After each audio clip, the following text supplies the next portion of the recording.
week, or maybe we've allowed months or more to pass. Either way, our feet have strayed. Our love has faded. Our zeal has cooled. Our eyes have dimmed. And we love Jesus less today than we did yesterday. And because of this, we need renewal. But how can we be renewed? What road will lead us back to Jesus, back to our first love? We might begin by remembering a line from the psalmist when he said in Psalms 21, verses 1 and 3, "The Lord is my shepherd, I shall not want. He makes me to lie down in green pastures. He leads me beside still waters, and he restores my soul." Our Lord Jesus specializes not in only saving the lost, but in restoring the saved. He calls himself the shepherd, the good shepherd. And as a good shepherd, he does not rest easy while one of his dear sheep wanders away from his fold. And therefore, however far we feel from Jesus, and however unable we are to see the paths back to him, he knows how to restore our souls. He can bear us on his shoulders and bring us home. And I believe that it is God's will, not only for the lost, but for the saints to experience a personal revival. Now, what is the definition of revival?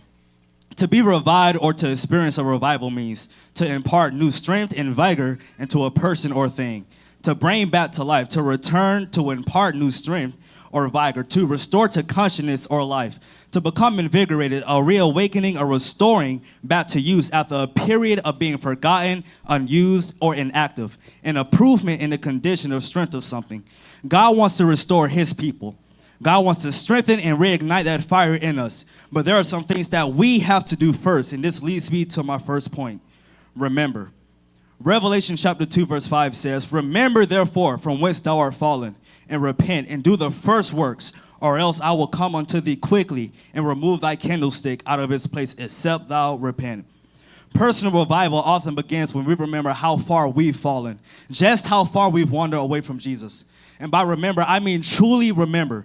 Think of the way we used to be when we first came to the knowledge of Christ. Relive former, more spiritually alive times in our lives. Feel the sorrow of our first love lost. Jesus.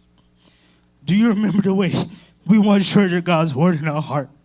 Do we remember the way how eager we were to get to prayer? Do we remember how we hurried to arrive at church because we didn't want to miss out on worship? We didn't want to miss Sunday school. We didn't want to miss the preached word of God. Do we remember telling others about Jesus, not because we felt forced to, but from the natural overflow of the joy that we found in him? Do we remember how we once fasted with freedom? We gave our time with a happy open hand. We shunned sin, not because we were perfect, but because we loved Jesus. That sin became an afterthought and we just wanted to please him. We used to want to spend time with Jesus. We wanted to be involved in his kingdom, but something got in the way. Something took that place that he used to hold in our hearts. And we may feel tempted to run away from these memories. We want to pretend like all is well because we're afraid of seeing how distant we are from Jesus. But we can't run. We can't pretend. If there is sorrow here, Jesus has promised to sweeten it. Painful remembrance is often our first step towards home. And if we humble ourselves under the comparison of us then and us now, God will and God can restore us. In Jesus' name, Isaiah chapter 57, verse 15 says, "Thus says the one who is high and lifted up, who inhabits eternity, whose name is holy. I dwell in the high and holy place, and also with him who is of a contrite and lowly spirit, to revive the spirit of the lowly and to revive the heart of the contrite." The only people God revives are the ones with lowly spirits. The only hearts he restores are the contrite hearts. So we shouldn't run away from the word. We shouldn't run away from the truth. But when we confess and accept the fact that maybe we aren't where we used to be, God is able to begin a work in us. This leads me to my second point, remove. Isaiah chapter 1 verse 16 says, "Wash you, make you clean. Put away the evil of your doings from before my eyes. Cease to do evil." After we reflect on how far we've wandered and we remember where God used to have us, it puts in our hearts, or it should put some type of sorrow in us. Not the sorrow that lasts for just a moment, not the sorrow that lasts for just a service, just an altar call, but the sorrow that makes us long for that place where we once were, the sorrow that makes us want to change. And once we felt that sorrow and after we repent, we should begin to do some soul searching. We need to ask ourselves questions like, how did I stray far away? What did I allow to come into my life? What took the place that God used to have in my life? Was it the cares of this world? Was it a relationship? Was it money? Whatever it is, we need to be honest with ourselves and ask God to help us remove that very thing. There's a story in the Bible about a king named Josiah who just so happens to be one of the youngest kings in Israel. So young people, we can apply this to our lives. And the Bible tells us in 2 Kings chapter 22, and I'll summarize it for the sake of time, but it tells us how Hilkiah, the high priest, found this book of the law in the house of the Lord. And he gave this book to Shaphan the scribe. Shaphan then proceeded to read this book, this law to King Josiah. And the Bible says in 2 Kings chapter 22, verse 11, that Josiah rent his clothes as a sign of repentance because he had found out that they weren't doing what the Lord had commanded them. And we can read in 2 Kings chapter 23 that this repentance and this realization of how far Israel was from God drove Josiah to take action in the name of Jesus. Saints of God, what I'm saying is we can't allow this remembrance to drive us away from God. Once we feel that pain, once we feel that sorrow, we have to turn to God. We have to repent. We have to remove. The Bible says that King Josiah tore down the groves. He tore down the idols. He cut down the images. He rent his clothes as a sign of repentance. We have to repent. We have to ask God to take the very thing out of our lives that's causing us to go away from him. Lord God, if you see pride in us, God, take it out of us. God, if it's the money, God, if it's the job, God, if we're involved in relationships, God, if we have iniquity, Lord God, and self-will in our hearts, God, we're asking God, take it out. Take it away from us. Let's be like King Josiah. Let's cast down the idols. Let's cast down the image. Let's cast down whatever we've allowed to take the place of God in our lives, whatever took the spot that he had in our hearts, whatever took the place that he had in our minds. We have to cast it down. We have to confront that very thing and destroy it. Get rid of it. Get rid of it. Get rid of it. Whatever is stopping us and whatever is hindering the process of this restoration. This leads me to my third point, restored. Amen. When we read in Revelation 2, verse 5, it says to remember and to repent, and lastly, to do the first works. Amen. When God restores us, he doesn't want us to stay in that current state, but God wants us to go back and do what we first did for him.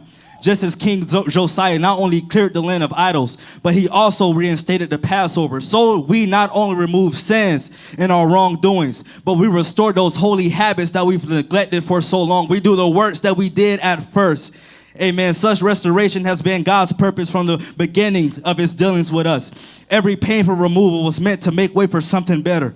When God brings personal revival, he brings with a closer, a holier walk with him, a fellowship with him on his paths of righteousness. Then the Bible becomes hollow ground again. Then the door of our prayer closet becomes a doorway to heaven again. Then the sermons become feasts again. Witnessing becomes a privilege again. And the offenses that we've experienced become overlookable again. And God's people begin come to excellent ones in whom his soul delights. Then we see that our God is not only the God who saves, but the God who restores, who delights to restore, who restores beyond all that we could ask or imagine.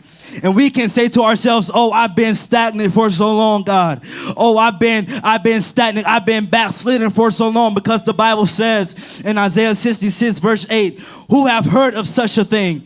Who have seen such things? Shall the earth be made to bring forth in one day, or shall a nation be born at once? For as soon as Zion travailed, she brought forth her children. How could Zion bring forth children as soon as she travails? How could Zion bring forth children with no birth pains? I'm telling you, God is able to accelerate restoration. God is able to change it around overnight. The Bible says in Romans chapter 9 verse 28, it says, for he will finish the work and cut it short in righteousness, because a short work will the Lord make upon the earth. Saints of God, I'm saying God is soon to come back. And if we want our city to be revived, then we first have to be revived. It starts in us. God, I'm praying that you will revive us again, Lord God, because what sense does it make for the lost, for the prostitute, for the whoremongers to come into the house of God and get saved, but the saints of God themselves become castaways? God, we don't want to become castaways, God. God, we want to be a part of the revival, but God, whatever you see that is in the way that will stop us, God, from experiencing what you want for us, God, I'm saying, take it out of us, God. in the name of Jesus. Just as God was able to restore and make Israel into a nation overnight, he can do the same thing with us spiritually.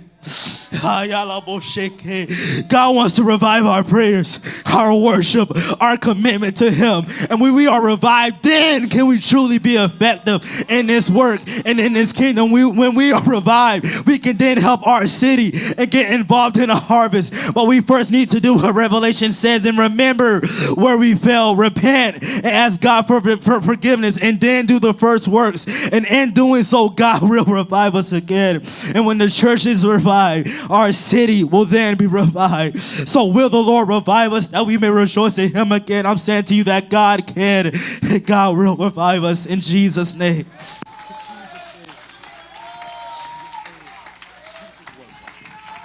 Come on, clap your hands unto the Lord. My God. There's been a theme on